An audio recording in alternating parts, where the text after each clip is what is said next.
Halo Pak dosen, sekarang aku berada di bengkel Adia Motor. Kita di sini kita sudah melakukan interview dengan pemilik Adia Motor. Up, jembrang dulu, hati-hati. Di sini melakukan beberapa servis motor dan banyak hal-hal yang lain. Saya akan masuk sekarang. Saya sudah minta izin tadi ya. Sini.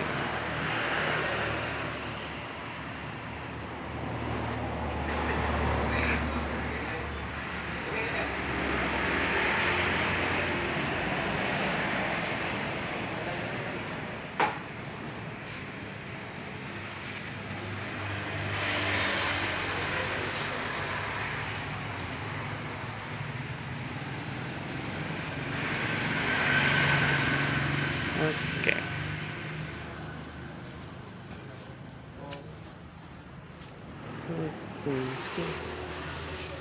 Oke.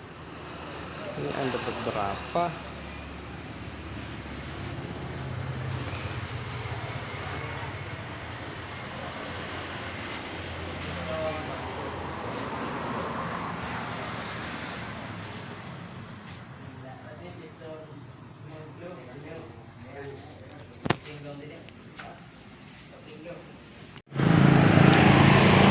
Halo Bang. Kalau boleh tahu Abang namanya siapa dulu ya? Muhammad Rezami. Muhammad Rezami. Ya. Boleh kenalan? Boleh. Nama saya Teguh Ferdinand. Asal Saya dari Jambi, Bang. Jambi. Jauh juga beli ya. Iya, jauh dulu ya. Nomorku bang, nanti katanya bannya. Oh boleh. Kod, baca tak ya? Ya nanti. Jangan jadi. Baca dulu. Lanjut. Oke, Bang. Lanjut ya. Jadi, Bang, bengkel ini sudah berapa lama ya berdirinya? 1 tahun. Berapa? 1 tahun. 1 tahun. 1 tahun, masih baru ya artinya. Baru. Oke. Jadi, Abang dapat inspirasi buat bengkel dari mana, Bang? Ini bengkel nih karena apa? Dari dulu udah punya bengkel, cuma tutup 10 tahun. Oh, sebelum kuliah. tutup 10 tahun sebelum kuliah karena punya bengkel. Oke. Terus gimana, Bang? Abang melakukan akuntansi yang benar gak, Bang? Oh, keuangan. Iya, keuangannya dicatat gak? Ada kalau emang mau, tapi nggak sedetail. Kalau mau detail di laptop, Ah, iya, Bang. pengeluaran sama pendapatan lah. Pengeluaran sama pendapatan, iya, Bang. Oke. Jadi jam operasionalnya jam berapa, Bang? 8 sampai jam 10 malam. Jam 8 sampai jam 10 malam. Oke. Pekerja di sini kira-kira berapa ya, Bang? Kalau lagi rame biasanya puasa tuh 10 orang. Kalau ada bulan puasa 10 orang. kalau hari-hari biasa paling ini 5 4 gitu ataupun 6 gitu. Paling rame. Jadi kalau sekarang ada 5, 4 atau 6. Kalau puasa bisa sampai 10 lebih. 10 ya. 10 Oke. udah pasti nggak mungkin lebih. Oh, 10 sudah maksimal. Oke. Biasanya, Bang, orang kesini masalahnya apa ya? Kalau masalah dia tergantung mau motor, biasanya bongkar mesin, servis, Bongkar restorasi mesin, itu. servis. Servis, pengecetan, restorasi gitu. Restorasi.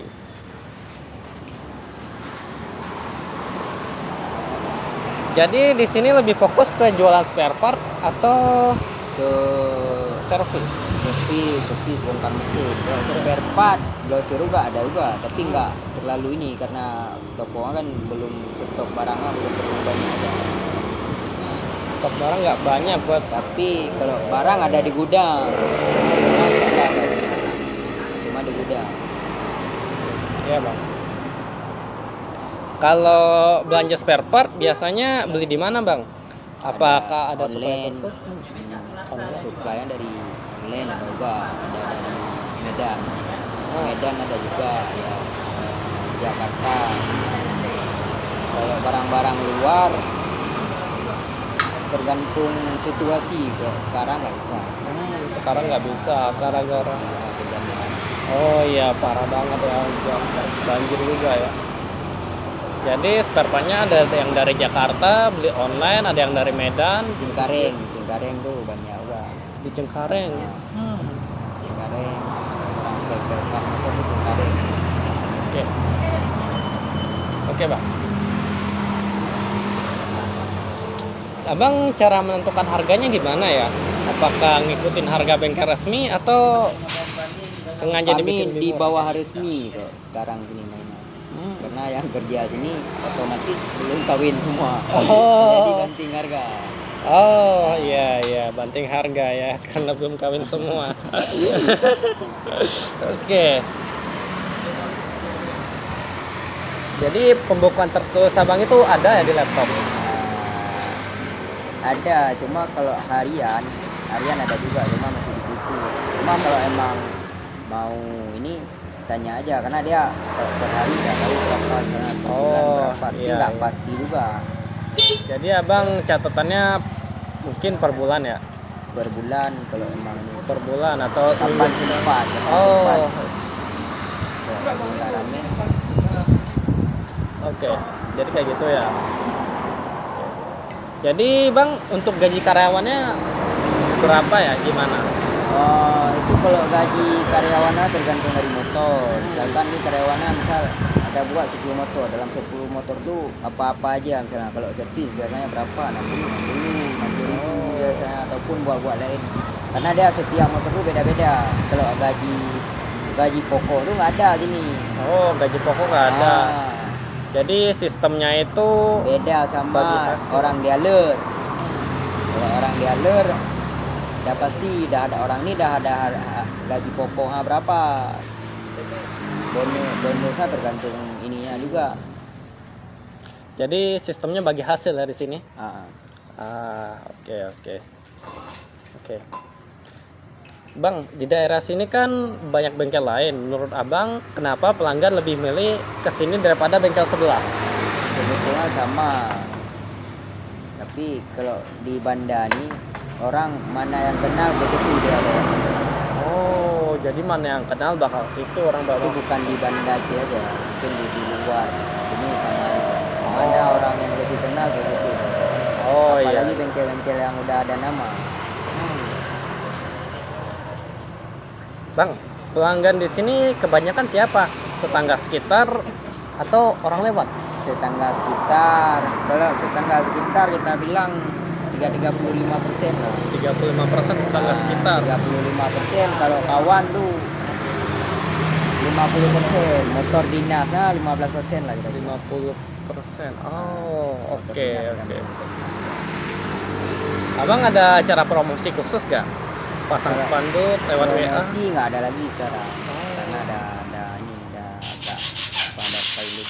Oh iya. Ya, emang ini nanti promosinya pasti pas puasa aja, pas buka 24 jam deh. Oh, jadi pas puasa bakal ada promosi buka 24 jam. Buka 24 jam itu udah pasti. Iya. Kalau sekarang lagi gak ada ya. Oke, karena sudah pada kenal juga. Iya.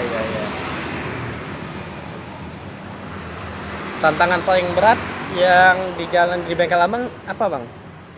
Kalau di bengkel tantangan paling berat, beda banyak kalau kita bilang. Ini aku sebutin 3 aja ya, yang apa? Yang agak ini yang agak capek. Pertama, sama-sama tetangga. Sama tetangga kan dia harus ada ruang kalau di bengkel itu buat motornya, ruangan yang ada apa tuh namanya? Pokoknya kalau kerjain motor malam, usahain tetangganya jangan merepet-merepet. Iya. Oke bang. Terus harapan abang buat bengkel ini 2-3 tahun ke depan gimana? 2 tahun ke depan harapan Iya. depan. Udah pasti mah harus mobil. Barang harus banyak. Iya iya iya. Oke bang. Jadi kayak gitu ya. Mungkin kalau sekarang 1 pintu, ke depannya 3 pintu. 1 pintu ke depannya 3 pintu. Banyak doa. Iya. Oke bang, karena di sini kan pakai sistem komisi. Nah, Berapa persen kira-kira untuk dikasih buat mekanik? nah, aku kan ini yang ku bawa mekanik dari kampung aku, nggak ku ambil mekanik dari bandar. Jadi otomatis orang ini nggak aku potong, nggak ku ambil 1% pun dari orang ini. Oh. Ya. Iya iya. Cuma harga buat motornya nggak sama kayak di bandar. Iya iya. Sesuai kayak harga yang di kampung.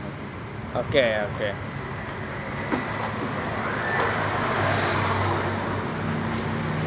Oke bang, sepertinya kita sudah dulu ya. Terima kasih ya bang. Oke, sama-sama.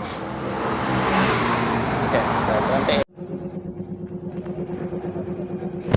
Oke.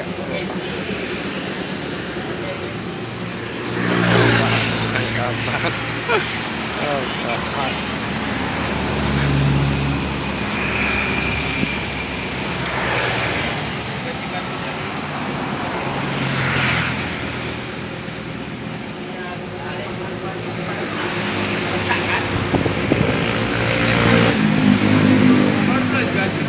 Jadi itu di kampung aja.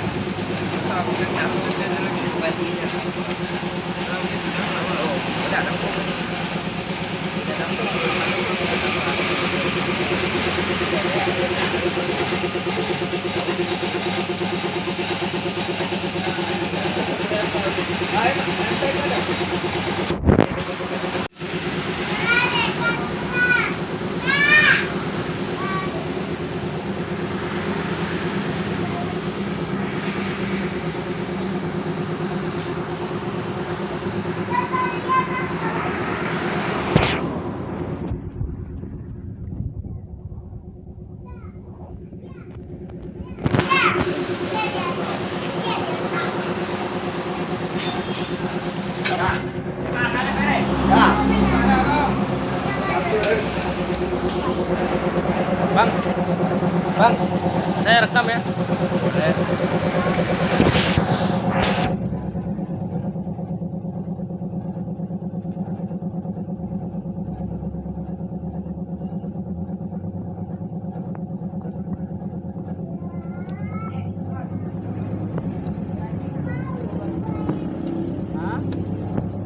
belakangnya. Apa? Itu selalu agak seret. Hah? Seret. Apa? Rem belakang gimana rem belakangnya? Putus. Udah ganti-ganti putus. Udah diganti kabelnya pun putus juga. Tengok kabelnya punya mana seperti. Nah, oh, yang di bawah. Nah, ada Honda khusus kopi. Agak tahu mungkin ada kan? Oh ya, itunya ya belum di bawah ya. Apanya? Ban. Ban tuh udah keras kali itu ban tuh. Jadi udah keras tuh ban. Gimana mau diganti ban apa gimana? Buka aja capek. Betul ya. Mati kan? Mati. Udah 2000 berapa? 2015 banannya. Berapa? Ada 2. Hah? Awalnya dulu.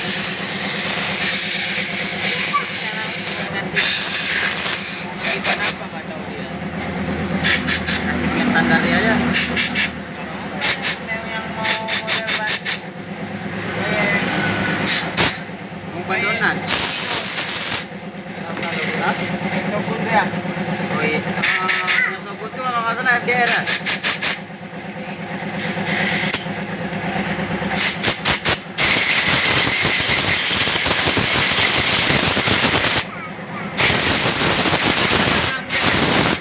Balon.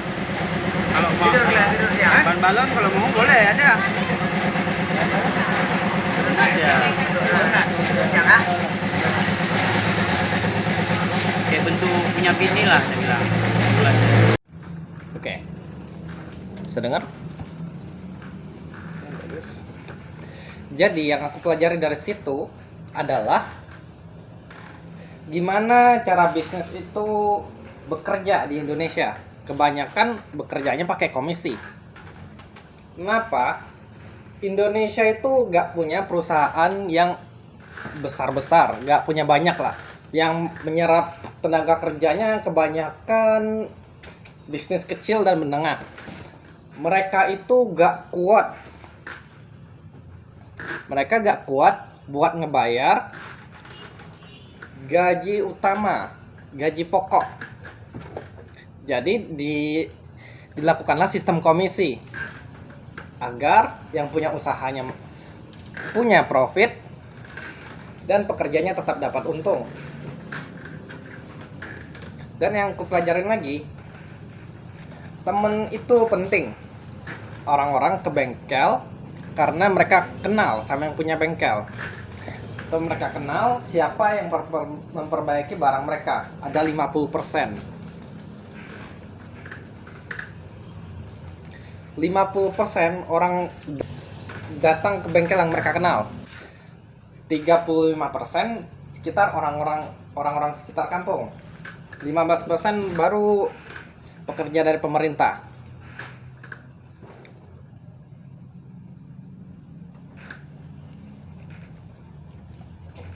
Ya. Oke.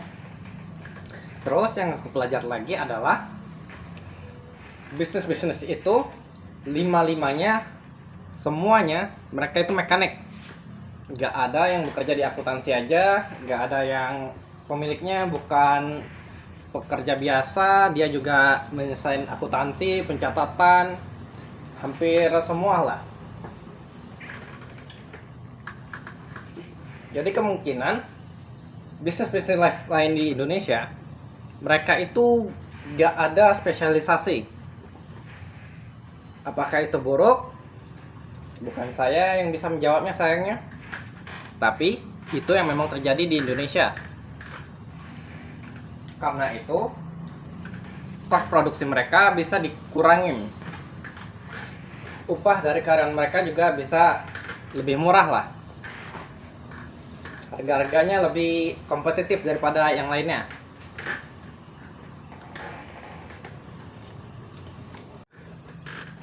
Terus saya lumayan beruntung buat kali ini karena abangnya mau kasih pencatatan dana mereka. Saya boleh menguploadnya, saya tunjukin aja. Terus pencatatan mereka itu oke lah.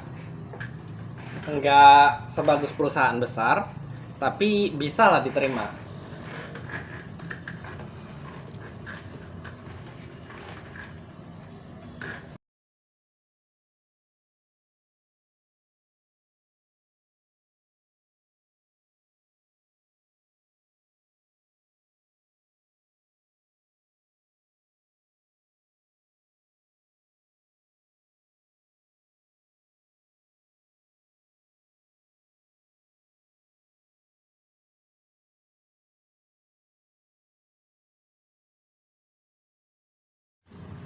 Terus yang aku pelajari lagi, waktu Ramadan adalah waktu yang paling menguntungkan di Indonesia. Bisa sampai buka bengkelnya 24 jam. Ada 10 orang juga yang kerja. Itu lumayan gila sih. That is insane. Kamu lihat lah. Kamu pada bulan Ramadan beli barang, jalan-jalan, semuanya nomor satu waktu Ramadan yang paling menguntungkan. Terus lagi yang saya pelajari adalah kebanyakan supply datang dari Medan dan Jakarta. Saya agak bingung kenapa Medan. Kita kan di Aceh. Aceh ada di ujung Pulau Sumatera. Kenapa nggak dikirim aja lewat kapal? Medan itu kota apa ya? Saya juga kurang tahu sih sebenarnya. Jadi kebanyakan supply dikirim dari Medan dan Jakarta, terus baru datang ke bengkel di Aceh ini.